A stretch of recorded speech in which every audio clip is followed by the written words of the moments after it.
Good morning. Now today we will discuss on triple integration.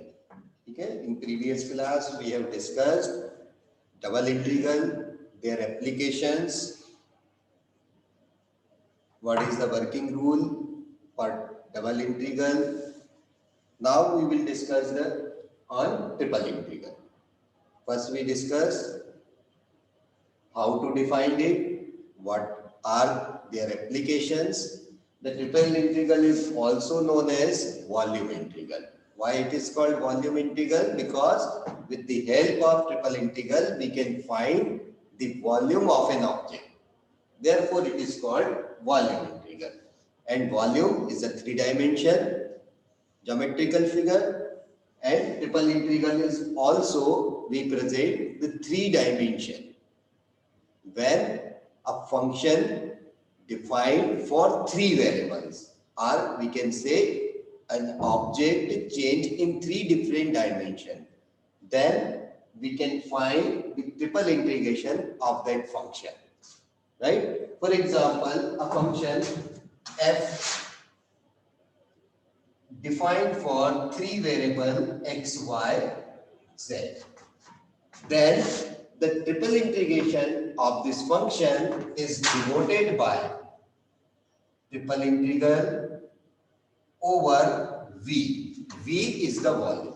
यहाँ पे जो आपका रीजन है that is volume into dv, or this is also equals to integral first variable आपका क्या है x, so the limit of x is integral limit x is a1 a2 plus y की limits b1 b2 and the limit of z are c1 c2. Function is x y z dz dx dy dz. Okay, so the triple integral of the function f of xy is denoted by this and defined in this way, where the limit of x, y, z may be constant and may be in variable form, or if the limits in this way, x is a to b, the limits of y is f of x1 to f of x2, and the limit of z are f of x1 y1 to f of x2 y2 into function of x y z dx dy and dz. Okay, दोनों जो मैंने integration लिखे ये भी triple integral को ही represent कर रहा है, this is also represent the triple integral. लेकिन इन दोनों में डिफरेंस क्या है? In the first all the limits are constant, चाहे वो लिमिट्स x की हो, चाहे y की हो, चाहे z की हो, तीनों की लिमिट्स कैसी है? इन टर्म्स ऑफ कांस्टेंट टर्म्स. ठीक है.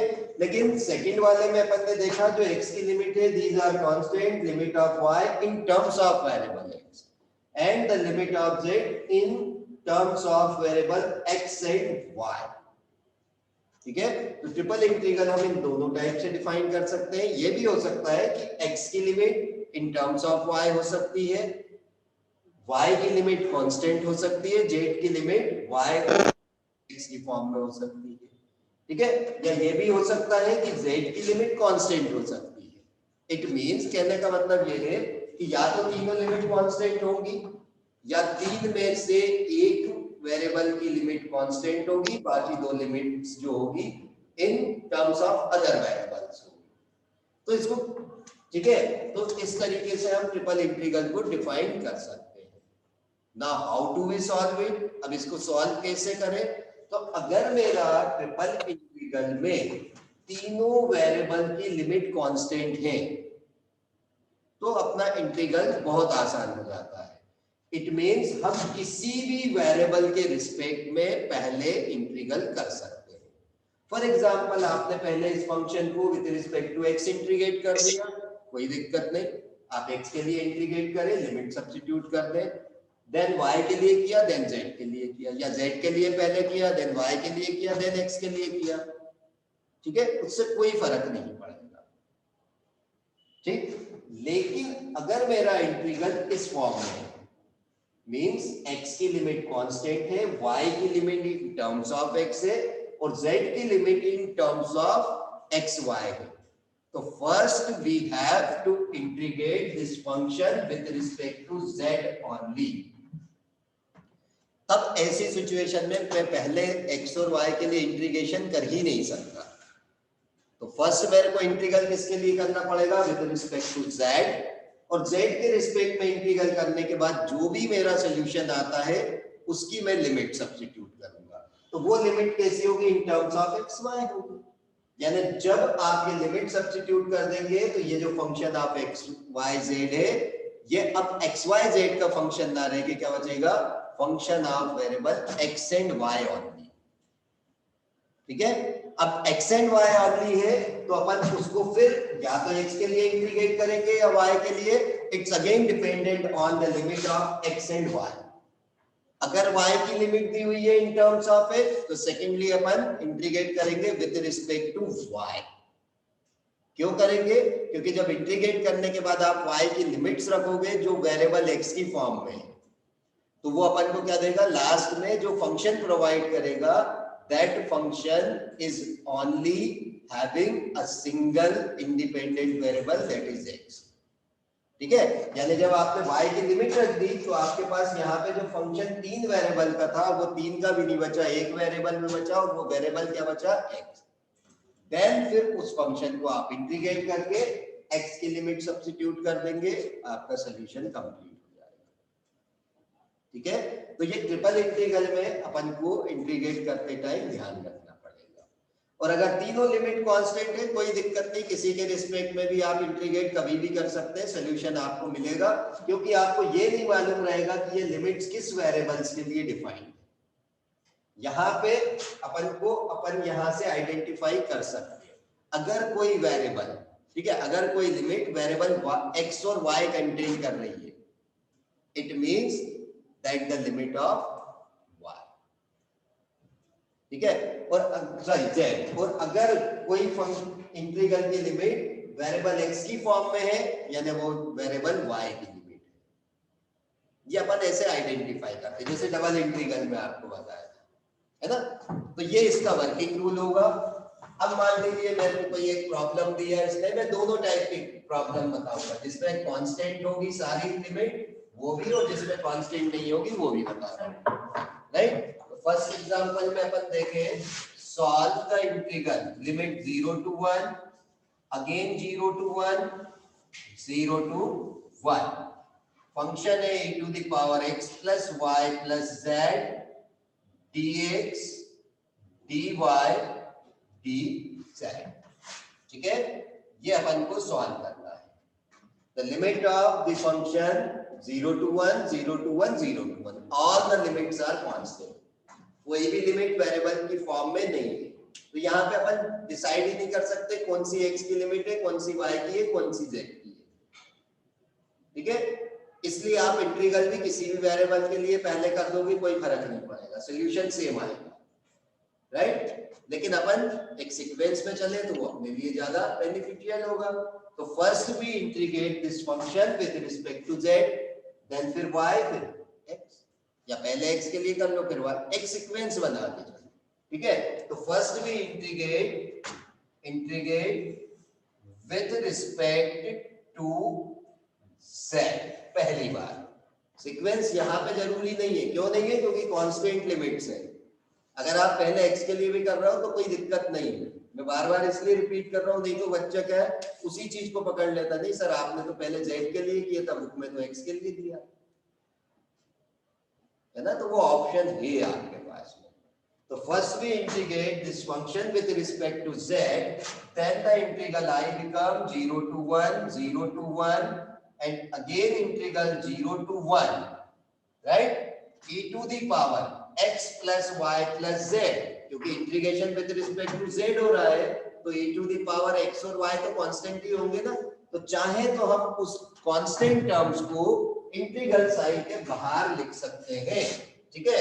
मींस इसको मैं ऐसे लिख दूं e to the power x into e to the power y, ठीक है, लिख सकता हूं ना, into e to the power z, multiply में पावर ऐड होती ना, तो यहां से फिर मैंने लिख दिया integral e to the power z with respect to z between the limit 0 to 1। बाकी dx dy आपके एज इट इज रह गए। e to the power z को आपने इंटीग्रेट कर लिया, ये दोनों terms as it is 0 to 1 0 to 1 e to the power x e to the power y, इसको आपने इंटीग्रेट किया, रिजल्टेंट बचा e to the power z, limit है 0 to 1 dx dy, right. Limit substitutions कर लिए आपने, so this give us 0 to 1 0 to 1 e to the power x e to the power y e minus of 1 dx dy। पहले 1 रखा तो क्या बचा e to the power 1, then 0 रखा तो e to the power 0 कितना होता है +1। अब ये जो e minus 1 है ये तो टोटल कांस्टेंट है, इसको मैं इंटीग्रल साइन के बाहर लिख सकता हूं। सेकेंडली मैंने इंटीग्रल किया with respect to y, right. So this give us e minus of 1 integral 0 to 1 again integral 0 to 1, ठीक, किसका कर रहा है अब आप e to the power y का विद रिस्पेक्ट टू y, और ये e to the power x function आपका एज इट इज, साथ ही साथ ये dx भी आपका as it is. So the integral I is equal to e minus 1 integral 0 to 1 e to the power x e to the power y को आपने integrate किया, रिजल्टेंट बचा e to the power y, limit 0 to 1, क्या बचा finally dx। यहां पे भी आपने लिमिट सब्स्टिट्यूट करा तो क्या बच रहा है e to the power 1 minus e to the power 0 that is 1 means e minus 1। वो e minus 1 फिर से आपने कॉमन ले लिया तो यहां बच गया e minus 1 का होल स्क्वायर। फाइनली फंक्शन बचा e to the power x dx। Finally we integrate with respect to x, so we get e minus of 1 whole square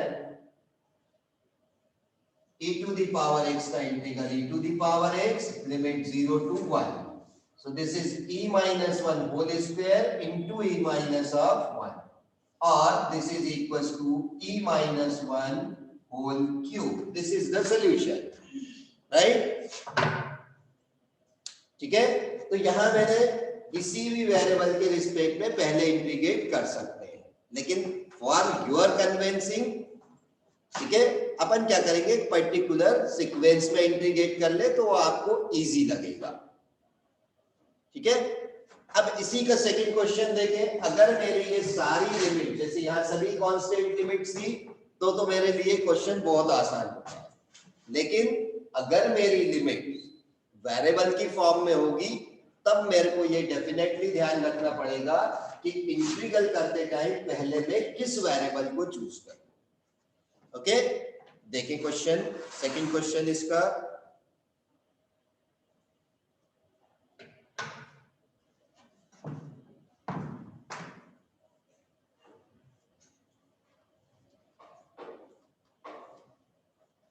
the second question is solve the integral I is equal to limit of x is 2 to 4 integral 2 to 4 then integral 0 to x and integral 0 to x plus y, and the given function is z dz dy dx।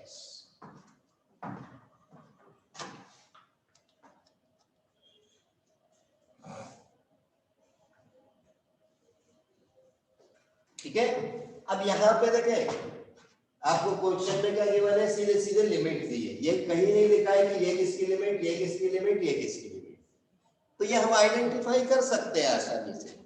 जो सबसे पहले अपन इसको consider करें तो 0 to x plus y means ये जो limit है ये दो वेरिएबल कंसिस्ट कर रहा है x और y, है ना। तो जो x और y वेरिएबल कंसिस्ट कर रहा है यानी डेफिनेटली वो लिमिट किसकी है, z की है। मींस ये लिमिट z की 0 to x plus y हो गई, lower limit 0 upper limit x plus y। फिर 0 to x मींस ये किसकी हो जाएगी, y की लिमिट, है ना। y की लिमिट 0 to x और y की लिमिट मिल गई, z की लिमिट मिल गई, तो बची कुछ किसकी होगी, x की, है ना। ये क्या हो गई आपकी x की लिमिट्स हो गई, ठीक है। अब अगर सर z को सॉल्व करना चाहूं तो फर्स्ट मेरे को विद रिस्पेक्ट टू z ही इंटीग्रेशन करना पड़ेगा। क्यों करना पड़ेगा, क्योंकि यहाँ पे जब मैं z के लिए उसको इंटीग्रेट करूंगा तो जो z की लिमिट्स है इन टर्म्स ऑफ वेरिएबल x और y है, और जब वो लिमिट सब्स्टिट्यूट होगी तो जो नया फंक्शन बनेगा वो टू वेरिएबल्स में होगा। वो टू वेरिएबल्स कौन से होंगे, x और y। मींस अगली बार के लिए हमारा एक रास्ता खुल जाएगा कि हमको इंटीग्रेशन किसके लिए करना है, ठीक है। अगर इन केस में इसको पहले integrate with respect to y कर दूं तो क्या होगा, फंक्शन x का बन जाएगा। फंक्शन x जो बनेगा क्या वो z के लिए इंटीग्रेट होगा, क्या y के लिए इंटीग्रेट होगा, ठीक है। इसीलिए मेरे को यहाँ पे first with respect to z ही इंटीग्रेट करना पड़ेगा, तभी मेरा आगे सॉल्यूशन बढ़ पाएगा, अदरवाइज नहीं बढ़ पाएगा। तो first we integrate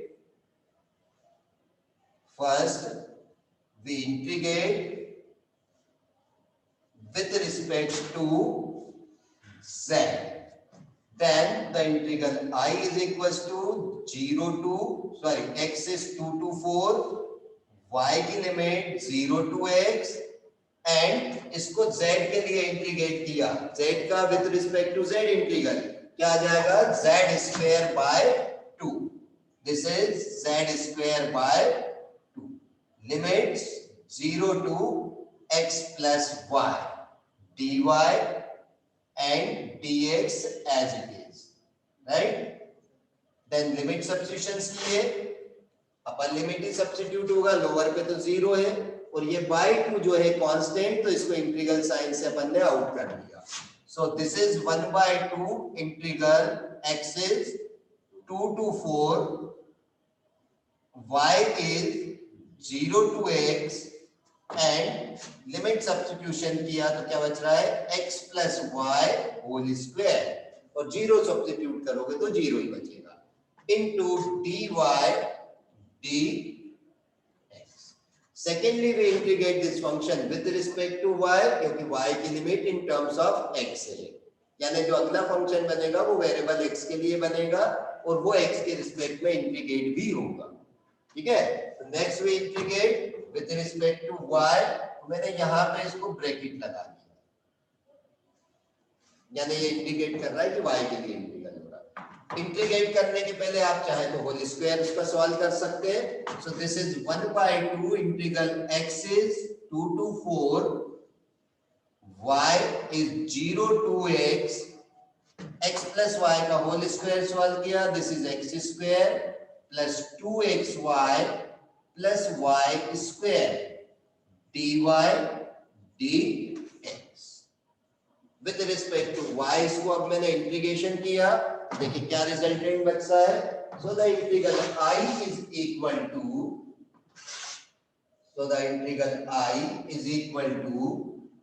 integral x is 2 to 4, right. With respect to y function integrate किया, x स्क्वायर कांस्टेंट, dy का इंटीग्रल कितना हुआ y, मींस क्या बचा, x square into y। Then यहां से 2xy कांस्टेंट है, y इंटीग्रेट हुआ कितना आ गया, y स्क्वायर बाय 2, तो ये 2 को वो कैंसिल कर देगा, मींस क्या बचा, x into y square, then plus y square integrate किया तो y cube by 3, limit 0 to x dx।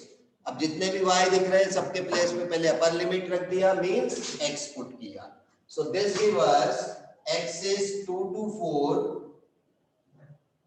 ठीक है, यहाँ पे x सब्स्टिट्यूट किया तो कितना आ जाएगा x क्यूब. यहाँ पे भी y की जगह x पुट किया तो ये भी कितना हो गया x क्यूब. और यहां से कितना आ गया x क्यूब बाय 3. जब लोअर लिमिट रखेंगे तो ये सभी क्या हो जाएंगे 0. ठीक है, सो दिस इनटू इसको सॉल्व कर दीजिए. ये कितना हो गया 2x cube plus 1 bye 3x cube. 3 2 जा 6 प्लस 1 7x क्यूब बाय 3. तो 7 बाय 3 कांस्टेंट है, इंटीग्रल साइन के आप बाहर लिख सकते हैं. और पहले ये 1 बाय 2 ऑलरेडी अपना कॉमन था. ठीक है, क्या आ रहा है ये 1 बाय 2 एज इट इज. यहां से कितना आया 7 बाय 3. ये भी कांस्टेंट बाहर. इंटीग्रल बचा x is equal to 2 to 4 x cube dx. Integration कर लेंगे एंड लिमिट सब्स्टिट्यूट कर देंगे. So this is equal to 1 by 2 into 7 by 3. x cube को इंटीग्रेट किया x to the power 4 by 4. तो ये 4 अपन ने यहां किया. इसकी लिमिट्स कितनी है 2 to 4. देन लिमिट सब्स्टिट्यूशंस किए. So this is 1 by 2 into 7 by 3 into 1 by 4. Upper limit substitute किया 4 की पावर 4. ठीक है, 4 to the power 4 minus 2 to the power 4. 4 to the power 4 कितना 64.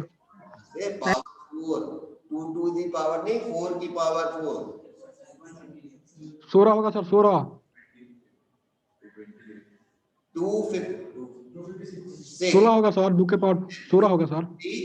6 राइट. तो क्या आ रहा है Yes, sir. आपके पास में integral 56. 1 by 2 7 by 3 into 1 by 4. 4 to the power 4 कितना हो गया 256 minus 2 to the power 4 256. 2 to the power 4 256. नहीं सर 64 64. 64 सर. यार 2 2 जा 4 4 2 जा 8 8 2 जा 16. 2 की पावर 16. बड़ी गलत बात 16 ही होगा सर. है. अब इसको सॉल्व कर दिया 256 माइनस में 16 कितना हो जाए 240.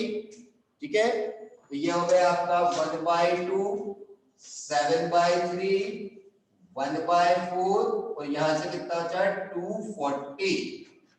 4 से इसको कैंसिल कर लीजिए. कितना बचा 60 और फिर ये 3 से भी कैंसिल हो गया 20 और 2 से फिर 20 कैंसिल हो गया 10. 10 into 7 कितना आ जाएगा 70. तो आपका रिजल्टेंट कितना हो गया 7070. क्लियर. ठीक है, तो इस तरीके से अपन ट्रिपल इंटीग्रल को सॉल्व कर सकते हैं. ठीक, एक क्वेश्चन और बता देते हैं. देन नोट्स में कुछ और सॉल्यूशन दिए हुए आप उनको प्रैक्टिस करेंगे.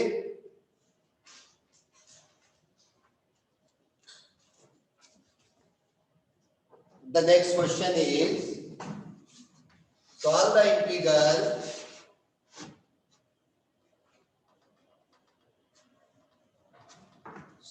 integral limit 0 to 1 0 to root of 1 minus x square and 0 to root of 1 minus x square minus y square.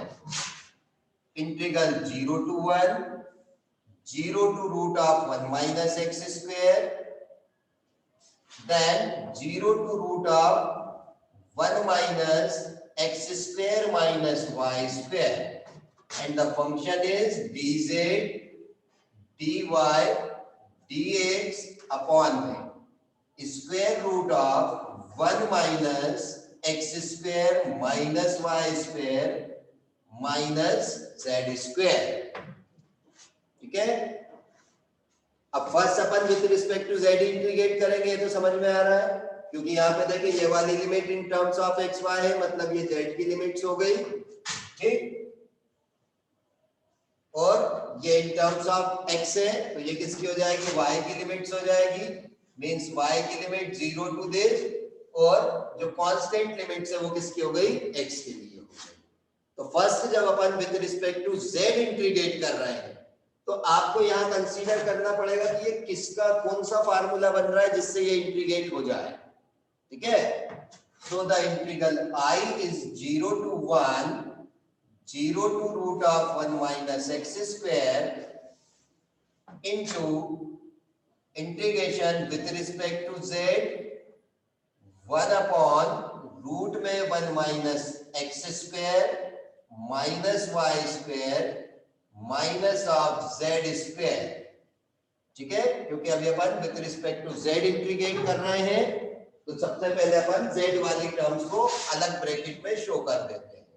This is 0 to root of 1 minus x square minus y square and this is dz upon square root of 1 minus x square minus y square minus of z square into dy dx, ठीक है। अब इसका integration क्या होगा, with respect to z कर रहे हो, Sin inverse z. बन सकता है, फार्मूला कौन सा बन सकता है, सोचो जल्दी। इस टाइप का कोई फार्मूला बन सकता है क्या, इंटीग्रेशन ऑफ dx अपॉन में स्क्वायर रूट, क्योंकि पूरे फंक्शन का रूट है, square root of constant square minus variable का स्क्वायर, ऐसा कोई होता है formula. Constant A B C D के कुछ भी हो सकता है,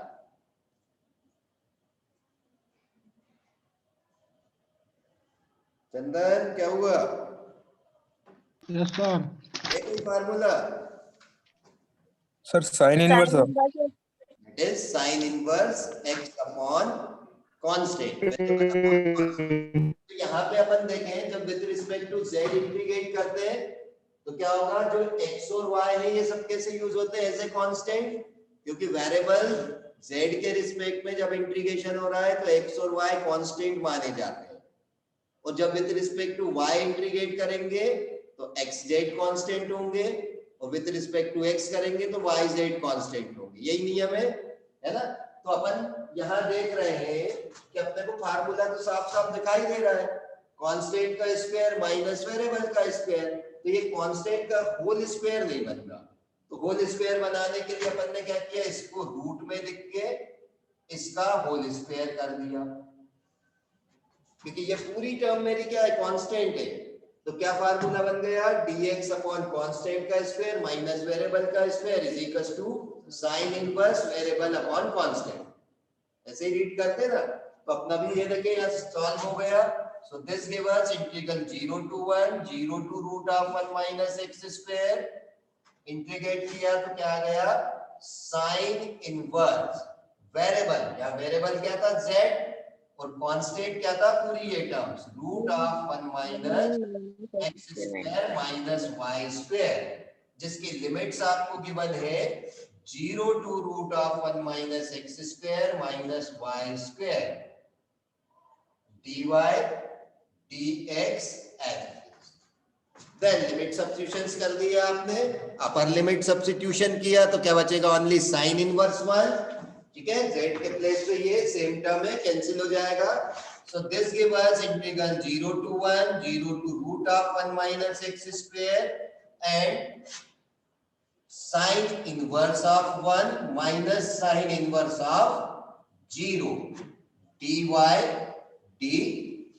dx, ठीक है, 0 रखा, पूरी टर्म 0 हो गई, ठीक है, और sin इनवर्स 1 कितना, पाई बाय 2, sin इनवर्स 0 कितना 0, तो यहां से केवल क्या बच रहा है, पाई बाय 2, पाई बाय 2 को आपने बाहर शिफ्ट कर दिया, कांस्टेंट है, ठीक है। सो this is pi by 2, integral बचा 0 to 1 0 to root of 1 minus k x square into dy dx, ये होता है, ठीक है। विद रिस्पेक्ट लेंगे, ओए म्यूट कर लो। Secondly with respect to y integration, dy का इंटीग्रल क्या हो जाएगा, y, लिमिट सब्स्टिट्यूशंस करेंगे। So the integral I is integral 0 to 1 pi by 2 constant आपका 0 to 1, dy को इंटीग्रेट किया तो हो गया y, जिसकी लिमिट है 0 to root of 1 minus x square dx as it is, ठीक है। लिमिट सब्स्टिट्यूशंस कर लिया, so this is pi by 2 integral 0 to 1, upper limit substitution हुआ, this give us 1 minus x square with root, और 0 substitute किया तो बचा only 0। So the finally we get integration of root of 1 minus x square। वापस से देखें, फिर से फार्मूला बन गया, ठीक है। फार्मूला क्या है, integral root of a square minus x square dx, ठीक है। क्या होता है, x by 2 root under a square minus x square plus a square by 2 sin inverse x by a plus c plus a square by 2 sin inverse x by a plus c नहीं होगा, ठीक है। ये value अपन ने यहाँ से substitute करा, a के प्लेस में अपना क्या है 1 है, तो रिजल्टेंट क्या बचेगा, this is pi by 2 x by 2 root of 1 minus x square plus के a square means 1 का square by 2 sin inverse x upon a कितना है 1, ठीक है। लिमिट 0 to 1, लिमिट सब्स्टिट्यूशंस किए, so this give us pi by 2, पहले upper limit यहाँ पे हमने 1 रखा, 1 का स्क्वायर भी 1, 1 minus 1 0, ये टर्म हो गई आपकी 0।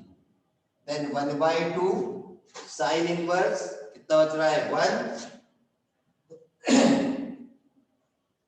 Then minus lower limit x के प्लेस पे ये 0, तो होल टर्म्स हो गई आपकी 0, then plus 1 by 2 sine inverse of 0, sine inverse 0 is 0, sine inverse 1 is pi by 2, तो फाइनली आपके पास क्या बचा पाई बाय 2, यहां से बचा 1 by 2 into pi by 2 means pi square by 8, this is the answer, ठीक है। सर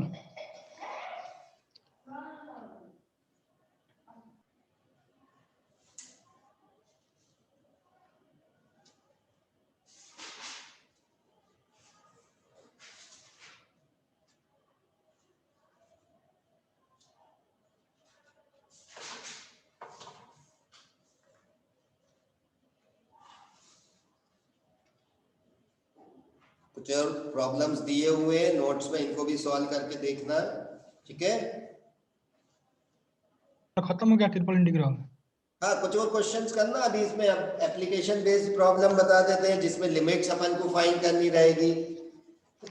किसी भी ऑब्जेक्ट का अगर अपन को वॉल्यूम निकालना है, या वो अपन को कह रहा है कि सॉल्व दिस इंटीग्रल, और उसकी जो लिमिट्स उसने डायरेक्टली ना देके एक ज्योमेट्रिकल फॉर्म में उसने लिमिट्स दी, किसी कर्व की फॉर्म में उसने लिमिट्स दे दी कि जो आपका रीजन है, टोटल रीजन, वो कुछ लिमिट से बाउंडेड है, वो लिमिट्स अपन को निकालनी है।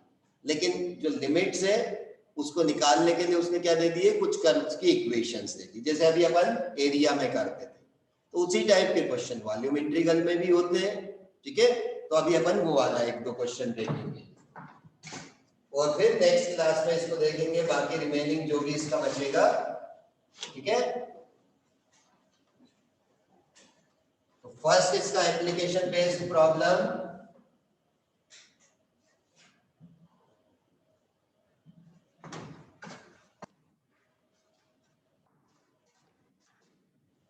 मिड सेम के बाद अपने पास एडिशनल टाइम रहा तो अपन इसके कुछ और क्वेश्चंस भी करेंगे, ठीक है।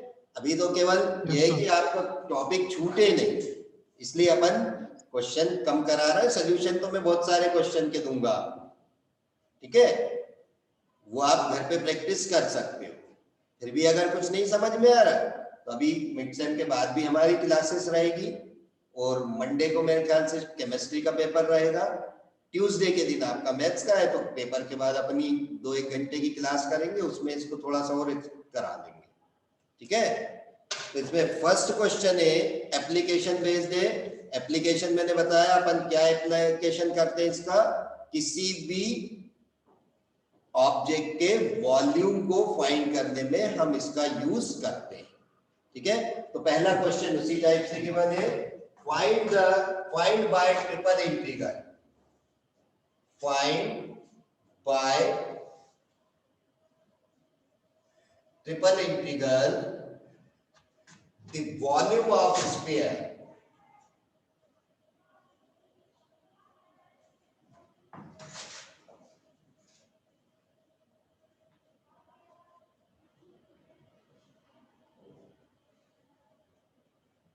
x square plus y square plus z square is equals to a square, ठीक है।